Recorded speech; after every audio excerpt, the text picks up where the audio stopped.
மொத்தம் 3 பிள்ளைங்க. இந்த பசங்க இந்த அடிப்படை வசதி சுத்தமா கிடையாது. கல்யாணமே முடிக்கல 31 வயசு அவ்வளவு ஒரு வயசு பசங்க கம்மியில இருக்கேன் நான்.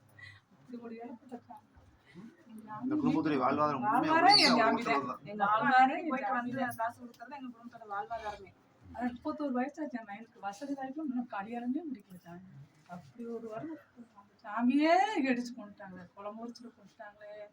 அதான் விதி வந்து போயிட்டான்னு வர முடிச்சு அதை காப்பாத்தி கொடுக்கலையா, ஜாமியை காப்பாத்தி கொடுக்கலையா, காப்பாத்தி கொடுத்துருக்காங்க. உங்களுக்கு கோடி புண்ணியம் கிடைக்கும். உங்க மக்கள்லாம் நல்லா இருப்பாங்க. முயற்சி எடுத்துருங்க. உங்க முயற்சி எடுத்தா எனக்கு ஜாமி வந்துடும். சாமி எப்படி வந்தா அன்னைக்கு நான் போராட்டம் பண்ணியிருப்பேன். அந்த பாடியோட என் ஜாமி வரட்டு செத்த புண்ணியம் நல்ல மனுஷன். அவங்கள வந்து கெடுக்க கூடாது. நம்ம சாமி தேர்தலுக்கு அதை செய்யக்கூடாது. அந்த நம்பிக்கை வேண்டாம் நம்மளுக்கு.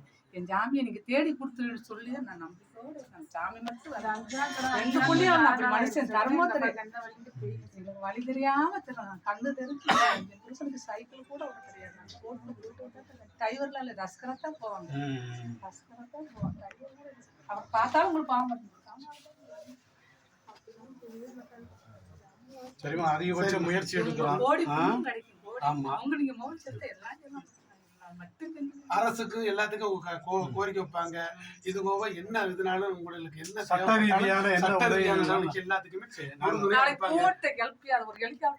அது பார்த்துக்கிட்டு இருக்காமா. இதுக்கு தானே இப்போ இது பண்றான் இருக்கட்டும். அவங்க உடைய உதவி அப்படின்னா அண்ணன் தான் உங்கள்கிட்ட சொன்ன போராட்டத்தில் இருக்கும்போது 4 பேர் மீனவர் வந்தாங்க. அவங்க எல்லாம் ரெடி சொன்னா இல்லையா. அண்ணன் பேர் திருமுருகன் காந்தி அண்ணன் தான் அந்த ராஜ்கரணம் மறு கூறாளி சொல்லி வழக்கு போட்டு எல்லாம் பண்ணவங்க. மீனவர்கள் நம்ம மீனவர்களுக்கு உறுதுணையாக இருப்பாங்க. அதில் எதுவும் கவலைப்படாது. அவங்க ஆறுதல் சொல்றாங்க, சொல்றதுக்காக இங்கே வந்திருக்காங்க. உங்களுக்கு என்னன்னாலும் என்னென்ன உதவி இருக்கோ அவ்வளோத்துக்கு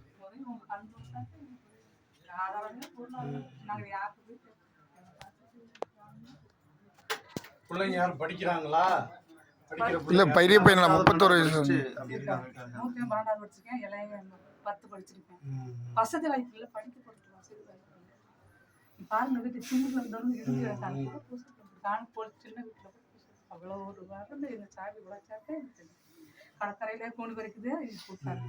அப்படி இருந்து கட்டில எடுத்து அந்த போட்டுக்கு போனாரு. இப்படி கோலம் பறிச்சு பண்ணாங்க. விஷயத்துல இப்போ சொல்றது எப்படின்னா, நீங்க போட்டு கரையை வந்த உடனே அந்த பொருட்கள் வரும்ல, அதில் கூனி இதெல்லாம் புறக்கி பொம்பளைகளும் புறக்கித்தான் இதை ஜீவனாம்சம் பண்ணிட்டு இருக்காங்க. உழைக்கிறாங்க. இவங்க போய் என்ன பேரு அதுல போய் அந்த கூனிகளை புறக்கி அதுல ஏதாட்டு கிடைக்குதா அப்படின்னு சொல்லி 15 கிடைக்கிறது. அந்த மீன்களை இனம் பிரிச்சு கொடுத்து அது ஐஸ் பண்ணி கொடுக்கறது. அதுல பறிச்சு அதுல 10 100 கொடுக்கறத நாங்க கஞ்சி குடிச்சோம். யாருமே எனக்கு கையெழுத்து கூட போட தெரியாது. என் ஜாமிக்கும் கையெழுத்து போட தெரியாது. சைக்கிள் கூட அவர் போட்ட தெரியாது. அப்படியே அவர் சாமி நம்ம அவசியமா தேவையான உதவிகள் செய்யறது. நல்லா இருக்கணும். என் ஜாமியை மீட்டி கொடுத்துருங்க. எங்கிட்ட கிடைச்சாலும் காலை பிடிச்சி கொடுத்துருங்க. அது மட்டும் உங்க காலில்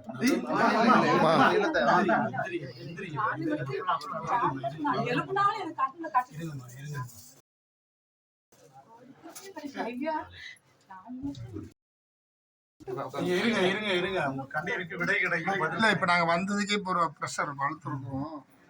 தேவையானது உங்களுக்கு வந்து சேரும். வந்துருக்கோம்ல ஒரு அழுத்த முதல் கண்டமா இருக்கும். நம்ம இன்னொரு விஷயம் பேச எல்லாரும் வச்சுட்டு பேச முடியாது.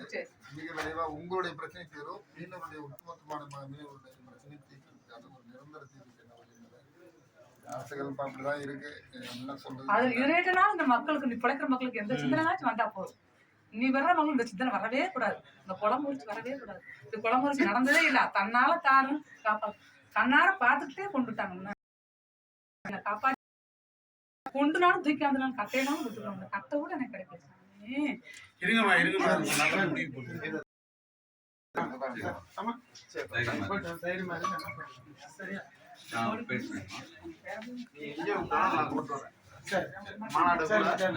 மாநாட்டை கூட நீங்க கூட்டிட்டு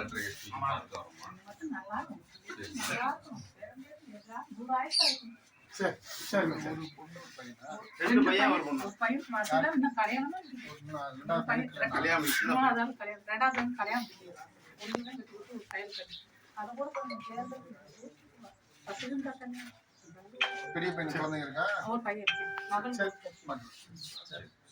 வசதி இல்லாம தான் கல்யாணம் பண்ணிக்கலாம்.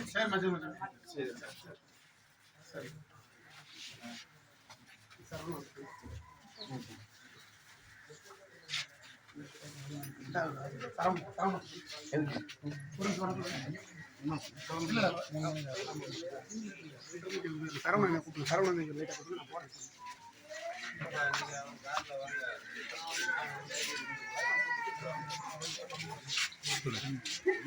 கட் பண்ணிட்டு